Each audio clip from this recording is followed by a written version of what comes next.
Hi friends! Best two ஈஸியா grow ஆகக்கூடிய ஒரு ஃப்ளவரிங் பிளான்ட் பத்தி தான் பார்க்க போறோம்.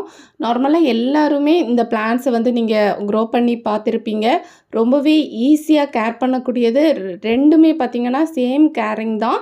அ நம்ம நார்மல் கார்டன் சாயில் கொஞ்சமா கம்போஸ்ட் குடுத்து க்ரோ பண்ணாலே அவ்ளோ பியூட்டிஃபுல்லா நெறைய ஃப்ளவர்ஸ் குடுக்கும். நெறைய கலர்ஸ்லயும் இந்த பிளான்ட்ஸ் இருக்கும். மேரிகோல்ட் ரொம்ப அழகான ஒரு செடி. நெக்ஸ்ட்டு ஒண்ணு பார்த்தீங்கன்னா, இந்த காஸ்மாஸ் ரொம்பவே நெறைய கலர் காம்பினேஷன்ஸ்ல ரொம்பவே அழகா நெறைய பூக்கள் கொடுக்கக்கூடியது. இது 2மே பார்த்தீங்கன்னா, சம்மர் ஃப்ளவரிங் பிளான்ட்ஸ்ன்னு சொல்லலாம். நல்ல வெயில் காலங்கள்ல தான் இந்த பிளான்ட்ஸ் நல்லா க்ரோ ஆகி நெறைய ஃப்ளவர்ஸ் கொடுக்கும். ரொம்பவே பியூட்டிஃபுல்லா, ஈஸியா க்ரோ ஆகக்கூடியது. கொஞ்சமா கம்போஸ்ட்டும், கொஞ்சம் நம்ம ரெகுலரா இந்த வாட்டரிங் மட்டும் பண்ணிட்டு வந்தாலே போதும். அவ்ளோ கலர்ஃபுல்லா நெறைய ஃப்ளவர்ஸ் நம்ம கார்டன்ல குடுக்கும்.